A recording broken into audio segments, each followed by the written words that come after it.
따라 읽어보세요. 창세기 30장 25절에서 34절까지 공독할게요.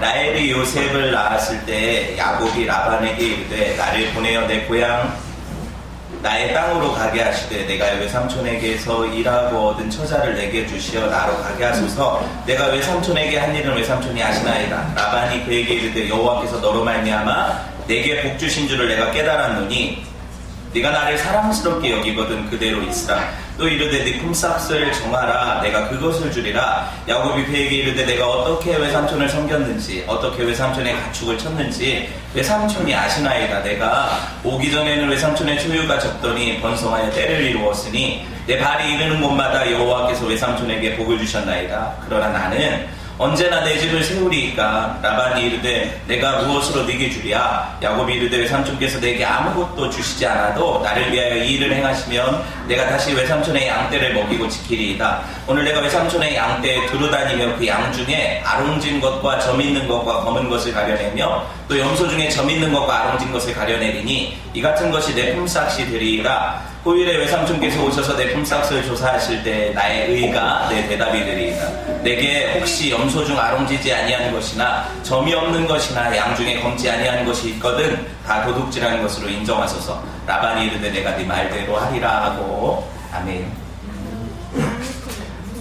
오늘 야곱의 품삯이라는 제목으로 함께 하나님 말씀을 나누려고 합니다. 여러분 보세요. 지난 시간에 우리가 야곱의 12아들들의 이름 안에 숨겨진 복음의 비밀을 보았죠. 그렇죠? 여러분 성도들의 구원의 여정이 그 12아들들 이름 안에 고스란히 녹아 있었어요. 기억하십니까? 르우벤이라는 이름이 뭐예요? 보라? 아들이다. 그렇죠? 누구를 바라보라는 거예요? 예수 그리스도를 바라보라는 거였잖아요. 그렇죠? 둘째가 뭐예요? 시므온이죠. 무슨 뜻이에요? 들으라는 거잖아요. 그렇죠? 누구를? 예수 그리스도의 복음의 말씀을 들으라는 거였죠. 그렇죠? 레위는 뭐예요? 셋째. 그와 연합하다라는 뜻이에요. 말씀 듣고 복음을 받아들여서 예수 그리스도를 영접하고 연합하라는 거죠. 넷째가 뭐예요? 유다죠. 유다는 찬송이라는 뜻이라고 했어요. 뭐라고 했습니까? 구원받은 성도는 그분을 찬송할 수밖에 없어요. 그게 우리 지음받은 목적이니까. 그렇죠? 네. 여러분 집중을 해보세요. 그 다음에 뭐예요? 단, 심판이라고 했어요. 예수 그리스도를 영접한 성도 안에서 죄에 대한 자각이 일어나고 심판이 일어나요. 그렇죠? 그래서 성도는 현세에서 심판받지만 영원한 심판을 면제받는다고 했잖아요. 그렇죠? 기억하시죠? 이게 되게 중요한 내용이거든요. 납달리가 뭐예요? 씨름하다, 싸우다 이런 거죠. 영적 전쟁을 성도는 수행해야 되는데 그 방편이 뭐예요? 기도죠. 기도로 영적 전쟁을 수행하라는 거고. 갓은 뭐예요? 그분의 무리로, 그분의 군대로서 그분과 교제하라는 거고, 그리고 그 안에서 기쁨을 누려라가 아셀이거든요. 그렇죠? 아셀. 그 다음이 누구예요? 이사갈. 섬김이라고 했죠. 그렇죠? 성도는 예수 그리스도를 섬겨야 되고 또 성도를 섬겨야 돼요. 그렇죠? 그렇게 공부를 했고요. 스불론은 뭐예요? 그분 안에 거하라. 그분 안에 거하라. 그리고 여러분 요셉. 그분이 너의 상급이시다. 그분이 더하시리라 그러니까. 그분이 너의 상급이라는 거죠. 그 베냐민은 뭐예요? 그분이 바로 예수다 그랬어요. 그렇죠? 그분이 바로 예수다 그랬어요. 제가 지금 이거를 정리하는 이유가 있죠. 결국에 성도의 구원은 예수로 시작해서 뭘로 끝나요? 예수로 끝나요. 그러니까 성경에서 예수 그리스도를 발견하면 그게 땡인 거예요, 사실. 여러분 신앙생활에 있어서 예수님을 더 깊이 알면 알수록 여러분의 신앙이 성장하는 거예요. 그쵸? 오늘 찬양한 것과 같이 내가 예수를 당신을 못 박았습니다. 내가 그 죄인입니다. 그 2000년 전 이스라엘 사람들이 아니라 그 죄인이 나라는 사실을 인정하게 될 때 성도가 예수를 만나게 되는 거예요. 왜? 그분이 나를 위해 죽으시니까. 그분이 내 죄를 대신해서 죽으셨으니까. 그렇죠? 그걸 알면 성도가 신앙생활 하는 데 있어서 이게 시작과 끝이라니까요. 그걸 배우고 돌아가는 걸 성도의 삶이라고 해요. 그러니까 여러분이 천국이 본향이라고 고백하죠. 다. 거기 아버지 계시잖아요. 거기 우리 돌아갈 것 아니니까. 가기 싫은 사람은 그냥 남아 계시고. 돌아갈 건데 내가 본향에 돌아가게 될 때 여러분 그러면 어차피 데려가실 거 왜 이 땅에 광야 생활을 남겨두십니까? 성도가 하나님의 은혜로 어떻게 죄뿐인 인생 가운데 구원을 경험하고 예수 그리스도의 은혜를 경험하는가 이걸 배우고 가는 거예요. 어렵지 않죠. 이게 신앙생활이에요. 근데 그게 광야라고 해요. 광야는 어때요? 힘들죠? 인생이 어렵잖아요. 광야는 고난이 있어요. 근데 광야에 고난만 있으면 우리가 뭘 이게 좋다고 하겠어요? 구름 기둥과 불 기둥이 있잖아요. 만나와 메추라기로 먹이시는 하나님을 경험하잖아요. 그게 광야죠. 그러니까 여러분 인생에 광야가 찾아오면 그곳이 바로 내가 하나님을 깊이 만날 장소다 이렇게 생각하시면 돼요. 어렵지 않죠? 자, 오늘 야곱도 이 광야를 만나요. 야곱의 광야가 어디예요? 에서를 피해서 쫓겨나온 밧단 아람이 야곱의 광야가 되겠죠. 여기서 20년의 광야 생활을 야곱이 경험하잖아요. 모든 성도는 광야를 통과하거든요. 그러니까 아브라함도 그랬고 야곱도 그랬고 통과하게 되는 거예요. 오늘 보시면 야곱이 20년 거의 가까이 돼서 라반에게서 떠나는 장면이 나와요. 떠나고 싶어 하죠 지금. 생각해보세요. 야곱이 거기서 죽도록 일했지만 얻은 게 없죠. 25절 한번 말씀 볼까요? 같이 읽어볼게요. 시작. 라헬이 요셉을 낳았을 때 야곱이 라반에게 이르되 나를 보내어 내 고향 나의 땅으로 가게 하시되 그러죠. 요셉이 몇 번째 아들이에요? 11번째. 잘 알았어요. 듣고 계셨군요. 11번째 아들이 네. 요셉이요. 요셉은 사랑하는 라헬로부터 낳은 아들이죠. 그렇죠? 근데 여러분 보세요. 야곱의 심경의 변화가 그 이전 10명의 아들을 낳았을 때는 별로 없었는데 11번째 아들 사랑하는 아내로부터 요셉을 낳았을 때 내가 비로소 고향에 가야 되겠다는 생각이 들었단 말이죠. 여러분 인생에 있어서 터닝 포인트가 있어요? 없어요? 항상 똑같은 건 아니잖아요. 그렇죠? 내가 이제 이런 방식으로의 삶을 청산하고 다른 방향으로 살아봐야 되겠다. 그렇죠? 여러분 지금 큰 동기부여가 된 게 뭐예요? 요셉의 출생이거든요. 그래서 야곱이 요셉을 낳았을 때 아내들한테 얘기를 해요. 나 가고 싶다. 그리고 라반한테 나 돌아가겠다. 이렇게 언급을 하죠. 요구를 하죠. 그렇죠? 여러분 이게 몇 년 차일 것 같아요? 맞춰보세요. 야곱이 20년 밧단 아람 생활 가운데 몇 년 차에 지금 돌아가려고 할까요? 맞춰보세요.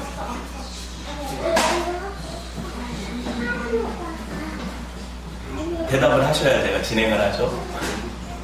네, 제가 할게요. 그냥 야곱이 요셉을 낳은 시점은 아마도 19년 차일 거예요. 20년의 생활 가운데 19년 차. 여러분 그 정도 되었을 때 여러분 한번 생각을 해보세요. 밧단 아람에서 죽도록 일을 했고 하나님이 복을 주셨는데 야곱이 얻은 게 있어요? 없어요? 없어요. 재산상으로는. 뭐만 얻었어요? 아내는 원치 않게 넷이나 얻었죠. 하나를 원했는데 넷을 얻었잖아요. 그리고 아내들로부터 지금 11아들을 얻잖아요. 베냐민은 나중에 나니까. 그렇죠? 그리고 딸 하나 낳고. 그러니까 11아들을 얻고 19년이 지났는데 이건 보세요. 혼자 있을 때는 차상위 계층이라도 되는데 애들하고 아내까지 딸려서 이건 뭐 기초생활수급자도 안 되는 거예요. 19년을 죽도록 일했는데. 그러니까 여기서 더 있고 싶어요? 안 있고 싶어요? 안 있고 싶죠. 그래서 나 가야 되겠다. 어차피 이 외삼촌이 나한테 재산 챙겨줄 사람도 아니고. 그래서 느낀 거예요. 19년 차에. 사실 그 이전에도 이런 시도들이 있었지만 번번이 실패되었던 모양이에요. 재산을 좀 얻으려고 했는데 안 됐던 모양이에요. 창세기 한번 봅시다. 30장 26절에서 27절. 그래가지고 그냥 딸랑 얻은 누구 데리고 가겠다? 처자식 데리고 가겠다 그러잖아요. 지금 그렇죠? 처자식만 데리고 가겠다. 그런데 라반이 이걸 보내줘야 안 보내줘요? 야곱을. 라반 입장에서는 야곱은 이건 그냥 쉽게 말하면은 거의 노예 수준인 거예요. 데려다가 일 시키고 뭐 주지 않아도 되니까. 그렇죠? 그러니 야곱이 이 복덩어리를 보내겠냐고요. 안 보내려고 하는 말을 보세요. 네가 나를 좀 사랑하면 내가 네 외삼촌이자 장인이지 않냐, 네 애들의 할아버지 아니냐, 뭐 네 일이 내 일이고 내 일이 네 일이지. 너 내 돈은 내 돈이고 네 돈은 없지. 그러니까 나 좀 도와줘라 이거 아니에요. 그렇죠? 이렇게 꼬시는데 야곱이요 이 말을 듣고 이게 넘어갈 만한 그런 미련한 사람은 아니거든요. 야곱 자체가. 여러분이 아시잖아요. 야곱이 어떤 사람인지. 그렇죠? 29절 30절 봅시다. 야곱이 여기서 따져요. 뭐라고 따져요? 내가 어떻게 외삼촌을 섬겼는지, 어떻게 외삼촌 가축을 쳤는지 외삼촌이 다 보시지 않았냐. 내가 얼마나 열심히 했는지 알지 않냐. 30절 보세요. 내가 오기 전에는 당신이 진짜 아무것도 없었는데 내가 와서 일하니까 여기 번성해가지고 때를 이루고 당신 부자 되지 않았냐. 누구 때문이다? 나 때문이다.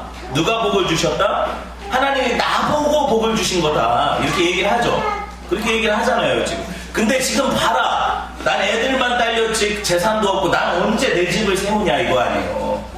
항변하잖아요. 근데 이렇게 주장을 해도 만약에 라반 생각에 야곱이 그런 덕택이 아니라면 여기 반론 제기하겠죠. 이해되셨어요? 라반이 생각할 때 이게 야곱 덕택이 아니라고 생각했다면 야 네가 뭘 했다고 이거 내 재산 내가 불린 거지 이렇게 얘기할 거 아니에요. 그죠? 근데 한 말도 못해요. 그건 뭐예요? 사실을 인정한다는 거잖아요. 야곱이 했다는 거예요. 그죠? 여러분 보세요. 이 라반이라는 사람은요 사실 우리가 알기로 아브라함의 어떤 시족이기 때문에 하나님을 섬겼던 사람이 맞거든요. 하나님을 섬겼는데 문제는 뭐냐면 세속적인 신자예요. 세속적인 신자가 뭐예요? 하나님도 섬기고 세상의 어떤 다른 신도 섬겨 나한테 유익이 되는 어떤 것도 같이 섬긴다는 거예요. 이게 이스라엘 아닙니까? 그렇죠? 바알도 섬기고 하나님도 섬기는 이스라엘 아니에요. 그렇죠? 이게 라반이었어요. 라반이 생각할 때 여러분 보세요. 하나님은 나한테 어떤 이런저런 부분에서 도움을 주시는 게 맞아. 그러니까 섬겨야 돼. 그런데 지금 현세에 있어서 하나님의 도움은 사실 눈에 보이지 않아. 그러니까 나는 현세에서 나를 구하게 해줄 어떤 신을 또 섬겨야 돼요. 그래서 라반이 뭘 가지고 있었어요? 가정 수호신 드라빔을 갖고 있었잖아요. 나중에 라헬이 훔쳐가가지고 안장 밑에다 숨기고 이런 일 알죠? 에피소드를. 이걸 가지고 있었다는 거예요. 여러분 보세요. 지금 라반이 되게 신앙 좋은 고백을 하는 것 같아요. 말씀을 보면 여호와께서 너로 말미암아 내게 복을 주신 줄 내가 깨달았다 그러잖아요. 뭐 신앙 고백 같죠? 근데 아니라고요. 이 말씀이 원문으로 보면 여기 깨달았다라고 쓰인 동사가 점을 치다예요. 점을 치다. 아시겠어요? 점을 치다. 나하시라는 건데 보세요. 이 단어는 실제로 구약에서 점성술이나 사술로 번역이 돼요. 그리고 이 단어에서 파생된 게 쉬 소리를 내는 뱀이에요. 나하시가 뱀이거든요. 뱀이라는 그 표현이 파생이 됐어요. 창세기 44장 15절 봅시다. 이 단어가 어떻게 쓰이는지. 요셉이 한 말인데 같이 읽어봅시다. 시작. 요셉이 그들에게 이르되 너희가 어찌하여 이런 일을 행하느냐. 나 같은 사람이 점을 잘 치는 줄 너희가 알지 못하느냐. 여기 점이 아까 얘기했던 깨달았다 그 단어예요. 같은 단어예요. 자 봅시다. 열왕기하 17장 17절에 보면 같이 읽어볼게요. 시작. 또 자기 자녀를 불가운데로 지나가게 하며 복술과 사술을 행하고 스스로 팔려 여호와 보시기에 악을 행하여 그를 경노하게 하였으므로 그랬죠. 여기 사술이라고 번역된 단어가 아까 그 깨달은 논이 그 단어예요. 이해되셨죠? 점술 사술이라고요. 근데 여러분 우리가 개역개정 성경을 보잖아요. 지금 개역개정 성경을 보면은 이런 단어들에 대한 어떤 명확한 표현들이 사실 원문적으로 제한이 되어 있어요. 근데 이 번역의 뉘앙스를 살린 성경들이 있어요. 그래서 제가 성경을 볼 때 여러 번역으로 보라고 하는 이유가 있다니까요. 표준 세 번역을 볼까요? 뭐라고 이 구절을 번역했는지 같이 읽어봅시다. 시작. 라반이 그에게 말하였다. 자네가 나를 좋아하면 여기 머물러 있기를 바라네. 주님께서 자네를 보시고 나에게 복을 주신 것을 내가 점을 쳐보고서 알았네. 정확하게 번역하죠. 이렇게 번역해야 돼요. 성경을. 이해되셨어요? 다음 봅시다. 공동 번역은 카톨릭 성경이에요. 정확하게 번역하고 있어요. 봅시다. 그러자 내 생각도 해다오 하며 라반이 말하였다. 내가 점을 쳐보니 내가 받은 이 복은 야훼께서 너를 보고 주신 복이더구나. 이렇게 얘기를 하죠. 점치다라고 번역하잖아요. 그렇죠? 그러니까 왜 이게 중요하냐면 여러분 우리가 라반을 생각할 때 신앙인인데 그죠? 그래서 신앙적인 고백을 한다 이렇게 생각하지만 아니라는 거예요. 하나님도 섬기지만 세상적인 방법을 가지고 미신을 섬겨요. 이런 사람이 여러분 보세요. 야곱의 하나님을 정확하게 알고 그분을 섬길까요? 그분이 하신 일들을 인정할까요? 그렇지 않아요. 점 보고 알았다잖아요. 하나님이 하신 일이. 뭔 점을 보고 하나님이 하셨다는 거를 고백을 하냐고요. 그러니까 예수 믿는 사람들이 점 치러 가면 뭐라고 해요? 예수쟁이 왔으니까 점괘도 안 나온다 가라 그러잖아요. 근데 막 점괘 잘 나오는 사람들은 여러분 제대로 안 믿는 거예요. 그거 아니라고요. 그렇죠? 그렇게 이해를 하시면 돼요. 라반은 조카이자 사위인 야곱의 품삯을 지금 몇 번이나 숨겼어요. 바꿨어요.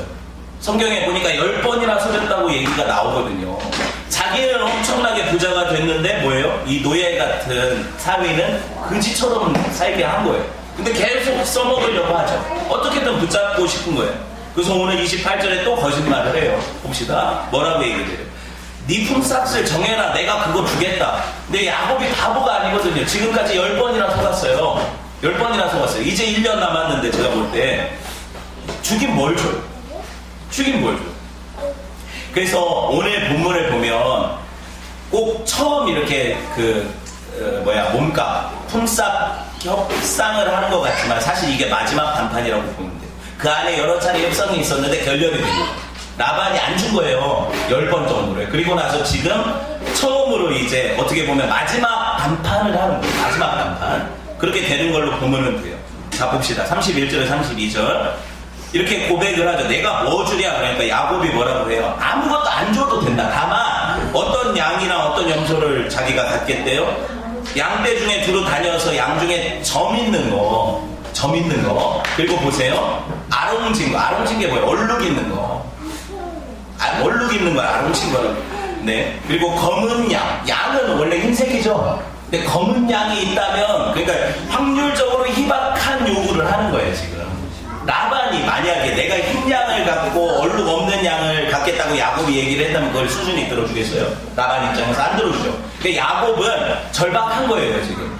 이거라도 내가 챙겨야 되겠는데 어떻게 보면 라반이 이 딜을 받을 수 있는 만큼 베팅을 하는 거죠.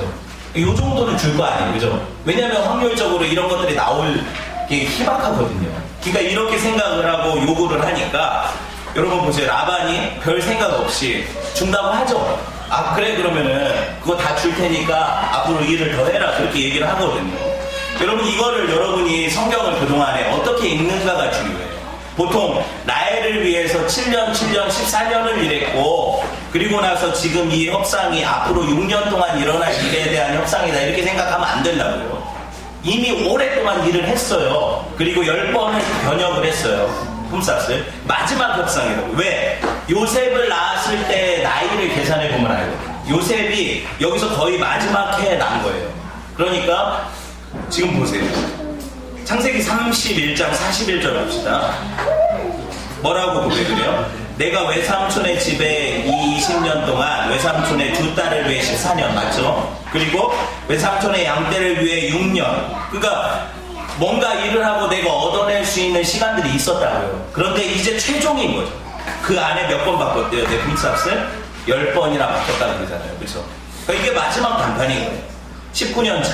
여러분 보세요. 밧다나람 생활 14년 차부터 협상을 했었을 거라고 생각을 해요. 왜냐하면 그 전에는 아내 얻기 위한 거였으니까.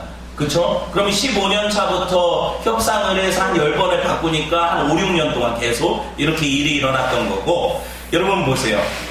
라헬을 얻기 위해서 14년 일했죠. 그러고 나서 레아가 사실 그 7년 차에 들어와요. 맞죠?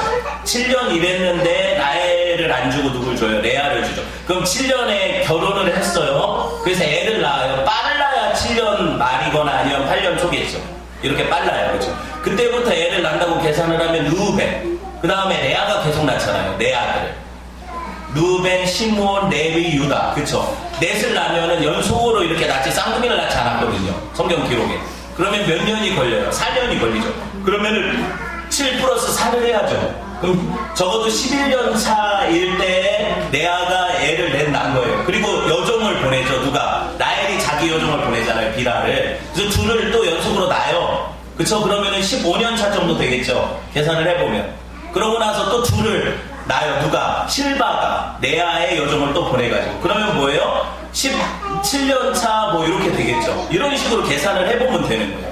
제가 수학은 잘 못해요. 근데 여러분이 성경을 읽을 때 그냥 읽지 말란 얘기를 하는 거예요. 아시겠어요? 그러면 이게 나와요, 답이. 밧다나람 생활이 20년이라고 기록되어 있잖아요, 야곱이. 20년. 그러면 애들을 낳으면서 그 안에 8년 차부터 19년 차까지 계속 일하면서 품삯 협상을 했던 거고, 그 안에서 아들도 낳고 품삯을 위해 일도 하고, 그러다가 이게 도저히 안 돼요. 자꾸 속여먹으니까. 그래서 요셉을 낳자마자 어떻게 생각을 했냐면 이게 마지막이다.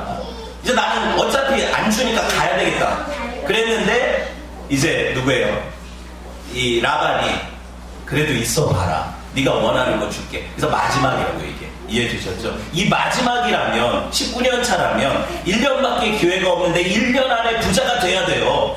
이해되셨어요? 1년 안에 야곱이 부자가 돼야 된다고요. 근데 인간적인 방법으로는 앞으로 그 이전에 몇 년을 했어도 부자가 안 됐는데 이제 1년 남았는데 부자가 될 것 같아요?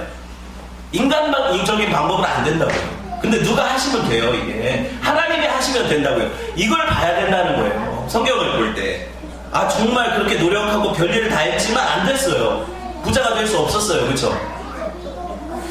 그런데 단 1년 남았는데 이제 이 단판을 통해서 부자가 될 수 있냐고요. 근데 있다고요. 누가 하시면, 하나님이 하시면 이걸 보자는 거예요.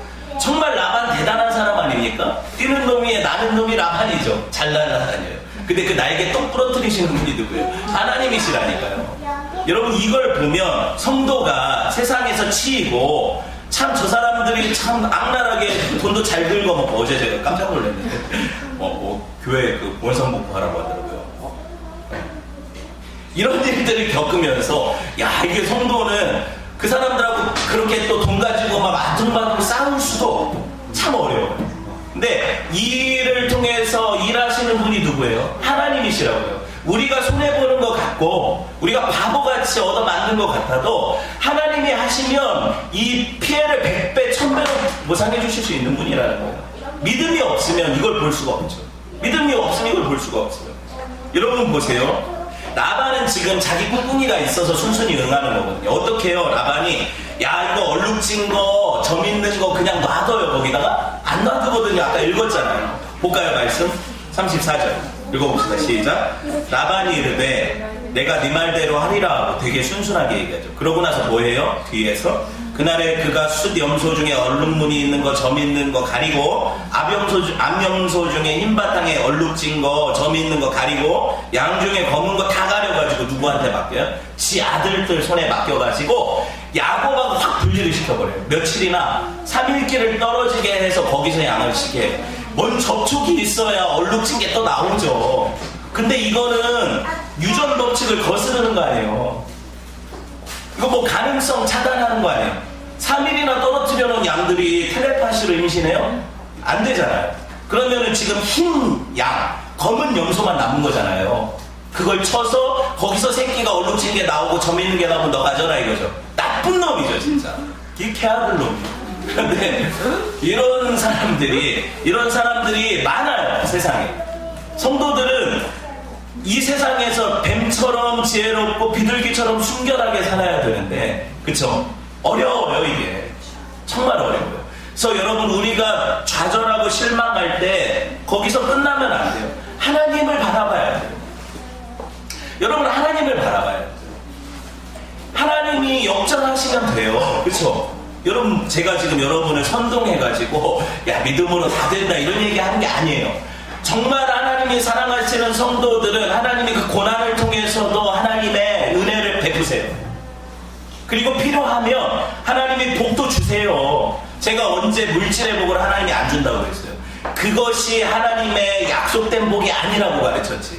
그쵸? 그렇게 가르친 거지 성도가 가난하게 살아야 된다고 가르친 적은 저는 한 번도 없거든요. 잘 들어보세요 여러분.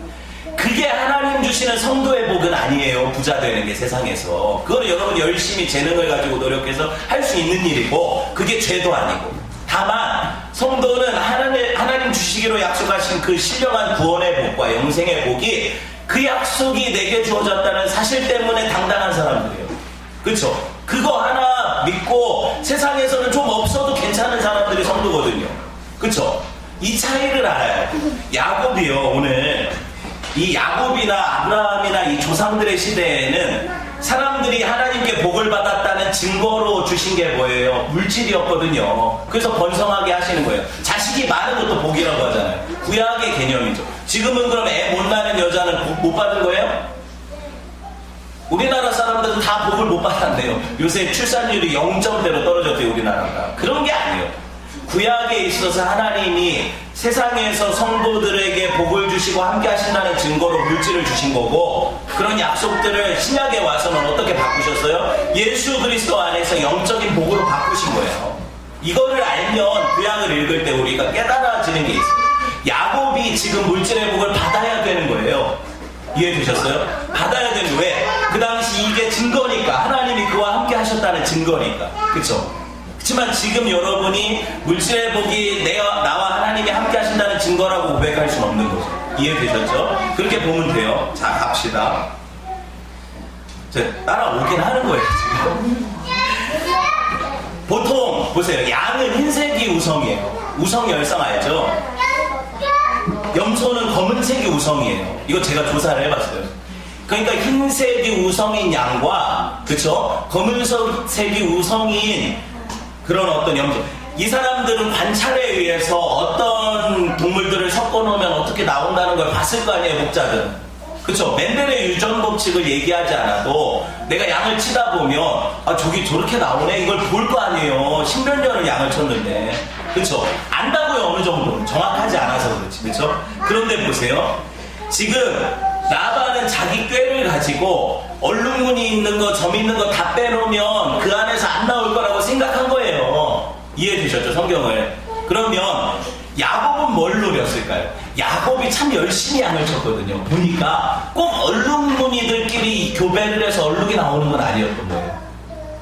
관찰을 하면 알잖아요. 흰색과 검은색이 교배를 해도 얼룩이 나올 수 있다는 걸 발견한 거죠. 이해가 안 돼요? 여러분, 맨델의 그 법칙이 뭐예요? 첫 작종의 일대에 있어서는 열성 형질이 발현되진 않아요. 그래서 우성만 나온다고요, 처음에. 그런데 2대, 3대로 가면은 1대, 2대 1이나 1대, 3대 1로 나와요. 그러니까 우성, 열성이 섞여 나온다고요. 근데 흰색, 검은색이 교배를 했을 때도 뭐가 나올 수 있다? 얼룩지거나 점 있는 게 나올 수 있다는 거예요. 이거 열심히 관찰하는 사람만 알 수 있는 거죠. 야곱은 사실 자기 노림수가 있었던 거예요. 그거 가져가도 분명히 이 첫 때는 아니겠지만 2대, 3대에 있어서는 점 있고 얼룩진 게 나올 수 있다. 내가 그걸 아니까 그냥 그렇게 한 거라고요. 근데 여러분, 여기서 우리가 착각하지 말아야 될 게, 과학적 지식을 가지고 야곱이 부자가 됐다 얘기하려고 제가 여기 있겠어요? 그런 거 아니라고요. 그런 거 아니라고요. 야곱이 발견한 건 맞고 그런 어떤 법칙이 작용하는 것도 맞는데, 그렇다고 해서 야곱이 1년 사이에 갑자기 모든 양들이 새끼를 낳는데 얼룩지고 점 있는 걸 낳을 수는 없는 거예요. 법칙상으로도 그게 안 돼요. 오히려 우성이 더 많이 나와야죠. 열성은 덜 나오고. 그런데 이상하게도 1년 만에 야곱이 엄청 부자가 되거든요. 그럼 뭐예요? 하나님이 열성 형질을, 우성 형질을 억누르시고 열성을 낳게 하시는 거 아니에요? 신기하지 않습니까? 성경이 무슨 얘기를 하는지를 보셔야 돼요. 야곱이 꾀를 내서 부자가 됐다 이 얘기하는 게 아니에요. 하나님이 도우시니까 어떤 방해에도, 어떤 과학적인 법칙에도 불구하고 기적이 나타나더라는 거예요. 하나님이 일하시니까. 여러분, 성도들이 믿는 백이 뭐예요, 도대체? 여러분 뭐 믿는 거예요? 여러분 잔고도 없잖아, 사실. 마이너스 통장을 믿어서 뭐예요? 여러분이 믿는 거 뭐예요? 여러분, 하나님을 믿어요. 하나님을 믿으셔야 돼요. 믿음이라는 건요, 마치 이거 비유예요. 잘 들어보세요. 비유예요. 온통 흰색인 양들과 온통 검은색인 염소 사이에서도 그 안에 얼룩지고 아롱진 걸 바라볼 수 있는 눈이 있어요. 이건 약간 비유지만, 믿음이라는 건 뭐냐면 세상이 온통 암흑이라도 하나님의 빛이 있다는 사실을 볼 수 있는 거예요. 성도가 볼 수 있는 게 뭘까요? 이 사기꾼 같은 세상이 넘쳐나는데 나도 그런 사람들하고 같이 그렇게 살아야 손해 안 보지. 이건 성도의 고백이 아니라고요. 내가 속아도 돼요. 내가 좀 바보처럼 살아도 돼요. 그런데 하나님께서 갚아주신다는 걸 볼 수 있는 게 성도라고요. 우리 믿음이 뭐예요? 여러분, 영생이 눈에 보여요? 여기 지금 1000년 산 사람이 어디 있어요? 눈에 안 보이죠, 영생? 부활이 눈에 보여요? 제가 오늘 죽으면 오늘 살아날 것 같아요? 부활도 눈에 안 보이죠? 천국 보여요? 믿음이 보여요? 하나님이 보여요? 보이지 않는 것들을 볼 수 있는 눈을 믿음이라고 해요. 그래서 히브리서에서 뭐라고 해요? 믿음은 바라는 것들의 실상이, 보이지 않는 것들의 증거라고 하잖아요. 그러니까 세상 사람들은 온통 보이는 것만 믿어요. 그러니까 우성, 열성이 이렇게 하면은 열성이 더 안 나오고 우성이 나온다는 걸 볼 수 있는 눈은 과학적인 눈이죠. 세상 사람들의 눈이라고요. 하나님의 사람들의 눈은 이 법칙을 거스르는 하나님의 역사를 보는 거예요. 세상이 뭐라고 하든 내가 하나님께서 나를 건지신다고 약속을 주셨다면 내가 구원받는다는 것을 믿는 거예요. 내게 영생이 있다는 걸 믿는 거예요. 천국이 나를 기다린다는 걸 믿는 거예요. 내 본향이 있다는 걸 믿는 거예요. 여러분, 믿음이 뭐예요? 혼자 흥분하면 어떡해요? 여러분 한번 생각해보세요. 여러분 믿음이 있어요, 진짜? 믿음이 있냐고? 믿음을 만들어내는 거라면 차라리 여러분한테 야, 너 왜 믿음 없냐 이럴 수 있지만 주시는 거라서 비교할 수가 없거든요. 믿음이라는 거 하나님 주시는 거라고 했잖아요. 그렇죠? 그 믿음을 내 안에서 발견해내야 돼요. 무슨 말이냐면 하나님이 내게 믿음을 주시잖아요. 그럼 내가 알아요. 그걸 발견해내는 거예요. 그러면서 점점 더 하나님 믿음을 더 주신다는 사실을 내가 알게 돼요. 그럼 그 믿음을 발휘하게 돼요. 왜? 이게 내게 아니고 하나님 주신 건데 그것이 강화되거든요. 은혜 안에서. 은혜 안에서. 그렇죠? 여러분 봅시다. 제가 이렇게 얘기를 하면 또 성도들이 반은 이렇게 생각을 해요. 아, 어차피 하나님이 성도들 책임지신다고 목사님 지금 얘기하시고 은혜로 된다고 하니까 내가 아무것도 안 해도 하나님이 다 하실 거네? 이렇게 생각할 수 있어요. 믿음은 게으름과 방종이 아니에요. 잘 들어보세요. 믿음을 가진 사람이 게으르게 살아도 하나님이 책임져 주신다. 이거 믿음 아니라고요. 아시겠어요? 믿음을 가진 사람은 최선을 다해요. 내가 할 수 있는 최선을. 그렇지만 거기에 플러스 알파 하나님의 은혜를 보는 거예요. 아, 내가 할 수 있는 한계가 있지만 하나님이 하시면 이거 얼마든지 뒤집어 볼 수 있다는 사실을 내가 믿는 거예요. 이거를 여러분 이 말씀 통해서 제가 증명하려고 하는 거잖아요. 31장 6절 봅시다. 야곱이 뭐라고 고백해요? 그대들도 알거니와 내가 힘을 다하여 당신 아버지 섬긴 거 아니. 그 아들들이 할 말이 없어요. 야곱이 얼마나 열심히 일했는지 봤거든요. 진짜 죽을 고생을 해서 지 양치듯이 쳤어요, 야곱이. 어떻게 섬겼는지 구체적으로 볼까요? 31장 38절에서 40절 야곱이 어떻게 양을 쳤는지 봅시다. 시작. 내가 이 20년을 외삼촌과 함께 하였거니와 외삼촌의 암양들이나 암염소들이 낙태하지 아니하였고 또 외삼촌의 양떼의 순양을 내가 안 잡아먹었고 물려 찢긴 것은 내가 외삼촌에게 가져가지 않고 내 걸로 변상을 했고, 그렇죠? 도둑 맞았든지 그거 다 외삼촌이 나한테 달라고 하니까 내가 그거 스스로 보충을 했고, 그죠? 40절에 말해 내가 이와 같이 낮에는 더위 밤에는 추위를 무릅쓰고 눈 붙일 겨를도 없이 최선을 다해서 일했다. 야곱의 고백을 보면 부끄럽지 않아요, 성도가? 우리가 어떻게 세상 살아가면서 대충대충 살아도 하나님 은혜로 된다고 그런 게 어디 있어요? 최선을 다하고 하나님께 맡기는 걸 성도라고 부르죠. 그쵸? 야곱이 뭐라고 고백을 해요? 내가 할 수 있는 한계까지 했다. 이 이상을 하나님이 하시는 거다. 사람은 자기 한계를 인정해야 돼요. 그죠? 하나님이 하셔야 돼요. 그 이후에는. 여러분 좀 집중을 해보세요. 자랑이 아니에요. 지금 야곱이 지금 자기 자랑하는 게 아니에요. 실제로 야곱이 어떤 사람이었는지를 알면 야곱이 스스로 이런 그런 선함이 있어서 이렇게 남을 위해서 봉사할 인간이 아니라는 거 다 알잖아요. 그럼 야곱이 왜 이렇게 됐을까? 야곱이 하나님을 경험했어요. 야곱이 야 내가 형도 아버지도 속이고 형도 속이고 진짜 이렇게 해가지고 복을 받으려고 했는데 이게 복이 아니었구나.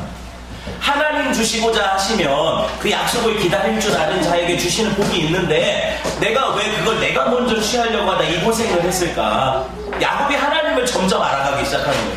그러면 어떻게 할까? 내가 이게 내 양이 아니라고 해서 허투루 길러서 안 되겠구나. 내게 주어진 이 환경 가운데 최선을 다해서 하나님을 섬겨야 되겠구나. 내가 라반을 섬기는 게 아니야 지금. 하나님의 양떼를 치는 거죠. 하나님의 양떼를 치는 거죠. 그렇죠? 그럼 그 양떼에 있어서 하나님이 주시는 복을 내가 경험할 것 아니에요. 최선을 다할 때 볼 수 있는 게 있어요. 여러분 그래요.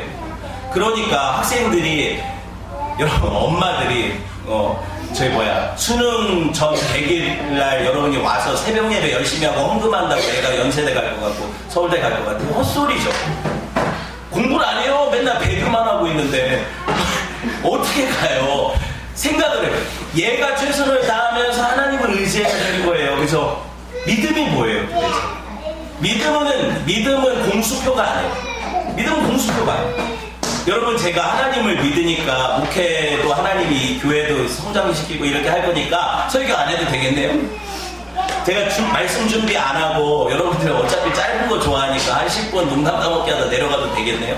여러분 어차피 인간적으로 저랑 친하니까 뭐라고 할 것도 아니고 이러면 돼요? 안 된다고요. 그런 게 아니라 하시는 거예요. 근데 그 사람은 자기에게 맡겨진 일에 최선을 다해야 돼요. 그럼 하나님이 그 이상의 일을 하세요. 그런데 내가 게으르고 여러분이 게을러서 하나님의 일들을 감당하지 않고 하나님이 하실 거라고 하면 이건 믿음이 아니라고요. 나쁜 거죠. 이게 나쁜 거예요. 믿음이 아니라고요. 그게. 봅시다. 누가 감히 예수 믿으면 대충 살아도 텐데 저는 예수 믿고 나서 진짜 힘든 거예요. 예수 믿는 게 힘든 거예요. 대충 살아도 돼요.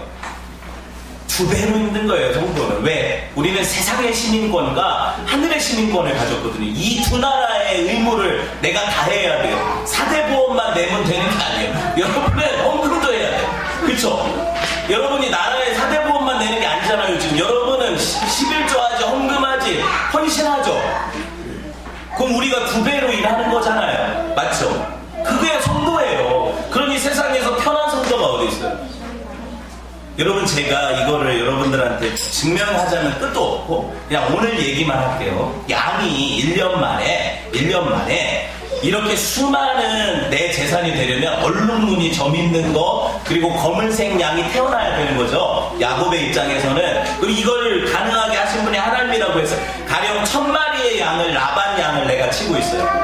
보세요. 1000마리 암양이 1000마리라고 생각을 해보세요. 순양은 많이 필요 없어요. 왜냐면 암양이 새끼를 하니까. 순양은 돌아다니면서 암양들 임신시키면 되니까. 동물이니까. 그렇게 하면 암양이 1000마리면 1년 사이에 이 양이 낳을 새끼가 몇 마리가 될까요? 이걸 계산해보면 되잖아요. 왜?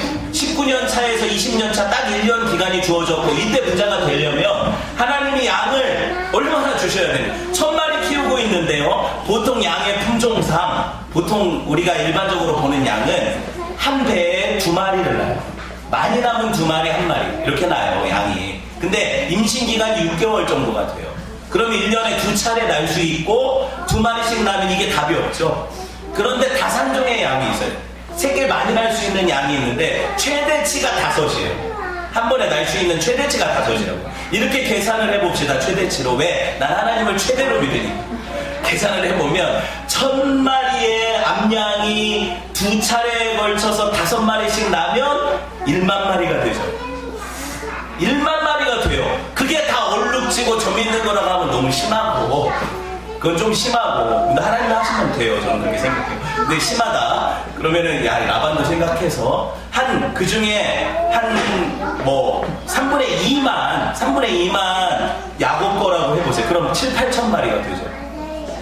1년 사이에 7, 8천 마리 양을 주시는 분이 하나님이시라고요. 무슨 말인지 아시겠어요? 성경을 그냥 대충 읽으면 아니 부자가 된다고. 나중에 야곱이요 에서를 만날 때 암양을 200마리 주고 막 이런 내용 나와요. 선물 줄 때. 그 정도 선물 주려면 내가 가지고 있는 양이 있어야 되잖아요. 얼마나 많은 양을 가지고 있어야 그 양이 계산이 돼서 내가 줄 수 있는 양이 나올까요? 그런 생각을 해보세요. 그러면 제가 볼 때 이 1년 사이에 하나님이 양을 적어도 진짜 수천 마리 주신 거예요. 누구한테? 야곱한테. 이 법칙은 맨델의 법칙이 아니에요.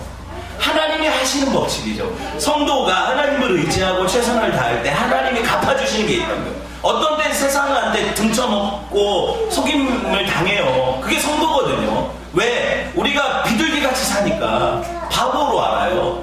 그런데 여러분 보세요. 내가 만약에 저 사람하고 머리 싸움을 해가지고 내가 얻어낼 계산을 가지고 그 사람하고 똑같이 싸우면 세상에서 손가락질밖에 안 당해요. 역시 믿는 것들 뭐 어쩌고저쩌고 하더니 결국에 돈이야 뭐 이렇게 되잖아요. 근데 우리가 정말 하나님을 의지하고 어느 정도 내 손해를 감수하면서 저들에게 그런 머리를 가지고 내가 그게 머리가 나빠서 손해보는 게 아니라 하나님을 믿음으로 그걸 손해볼 수 있다고요. 그러면 하나님이 갚아주시는 게 있다고. 왜? 하나님을 의지함으로 성도가 이 일을 행하거든요. 그쵸? 자, 말씀이 이제 거의 다 되어가고 있어요. 그런데 이렇게 하면 좀 계속 할 거예요. 네. 사람들이 이 본문을 읽으면서 어떻게 생각을 하냐면 야 야곱이 그래도 꾀가 있어가지고 그 버드나무랑 신풍나무랑 뭐 플라타노스 나무 이런 거 껍질 벗겨가지고 양이 물 먹으러 올 때 거기다 세워놓고 그거 보면은 그게 새끼가 얼룩지 이게 말이 돼요? 여러분 현대에 있어서도 만약에 양들이 교배를 할 때 나무 벗겨가지고 거기다 세워놓으면 되겠네요. 그거 아니에요. 그 미신이죠, 미신. 그런데 보세요. 야곱이 절박하죠, 지금. 1년밖에 없는데 야곱이 그렇다고 하나님을 그냥 찰떡같이 믿은 사람도 아니에요. 그러니까 야곱은 야곱대로 자기 꾀를 쓰는 거예요. 사람들이 보니까 이렇게 하면 경험적으로 야 이게 얼룩한 걸 좀 이렇게 껍질 벗겨놓고 나면 양들이 그거 보면은 태내에 그 임신할 때 그 새끼들 중에 이렇게 반점이 생기지 않을까 미신적인 생각을 가진 거죠. 근데 그건 과학적이지 않아요. 실제로 그렇지 않거든요. 그리고 그 버드나무, 신풍나무 이런 나무들에서 어떤 화학물질이 나와서 거기서 그 물을 마시는 양들이 임신할 때 얼룩무늬가 나오고 좀 이런 주장하는 사람도 있어요. 실제로 주석자들 중에서. 말도 안 돼. 왜? 그럼 지금도 그렇게 돼야죠. 절대로 안 되거든요. 그게 법칙상으로도 안 되고 과학적으로도 안 돼요. 그러면 야곱은 야곱 나름대로 양을 얻으려고 별짓을 다 한 거죠. 그런데 사실 그 양은 야곱의 노력으로 얻은 게 아니라는 결론이 나오죠. 누가 주신 거라는 거예요? 하나님이 주신 거라는 거예요. 다른 게 없어요. 야곱이 나중에 이거 고백하거든요. 내가 사실 내 꾀를 가지고 별의별 계산을 해보고 했지만 이건 결국에 누가 주신 거다? 하나님이 주신 거다. 하나님이 아니면 할 수 없다는 거예요. 야곱은 본성상 내 것을 취하기 위해서 어떤 수고라도 하는 사람이에요. 그러니까 야곱은 야곱 나름대로 최선을 다해서 뭐예요? 트릭을 쓴 거죠. 그렇지만 하나님이 그 야곱의 트릭 때문에 양을 주신 건 아니거든요. 야곱에게 약속 주셨잖아요. 어디서? 베델에서. 그리고 이삭을 통해서 축복하셨죠. 그 축복이 지금 하나님 당신이 하신 약속이잖아요. 하나님이 약속을 지키세요? 안 지키세요? 지키시죠. 그러니까 하나님은 야곱 됨됨이랑 아무 상관이 없어요. 하나님 당신의 약속을 주셨고 그 약속을 이루시는 거거든요. 그런데 그게 1년이 남았든 한 달이 남았든 상관없어요. 하나님이 하시면 되는 거예요. 이게 중요해요. 성도가 뭘 믿어야 될까요? 여러분 우리가 최선을 다하고 나서 그걸 내가 최선을 다했으니까 내가 마땅히 얻을 거라고 생각하면 이게 교만인 거죠. 이게 교만인 거예요. 성도는 최선을 다하지만 하나님이 하셔야 된다고 고백하는 사람, 하나님이 도우셔야 된다. 그렇죠? 이게 차이죠. 야곱이 별의별 짓을 다 했지만 결국에 야곱은요 자기 꾀로 그런 새끼들을 얻었다고 생각하지 않았어요. 이게 야곱의 성숙과입니다. 하나님의 경험입니다. 말씀 볼까요? 창세기 31장 5절 보세요. 31장 5절 보니까 뭐라고 해요? 야, 내 아버지 하나님이 니네 아빠랑 다르게 나를 그렇게 대우하지 않으셨다. 그렇죠? 그 다음 볼까요? 31장 7절. 당신 아버지는 나를 속여서 10번이나 품삯을 변경했는데 누가 막으셨다? 하나님이 막으셔서 나를 해치지 못하게 하셨다. 그러죠? 9절 볼까요? 하나님이 이같이 그대들의 아버지의 가축을 뺏어서 나한테 주셨다. 그러죠? 야곱이 뭔 고백을 하는 거예요? 이거 내가 노력해서 얻은 거래요? 아니에요. 야곱이 깨달은 바가 있어요. 내가 최선을 다했지만 이건 하나님 주신 거다. 하나님이 하시는 거다. 저는 성도 여러분들이 삶에서 그냥 대충 살다가 은혜 받고 그래가지고 뭐 이렇게 이런 차원으로 생각하지 않았습니다.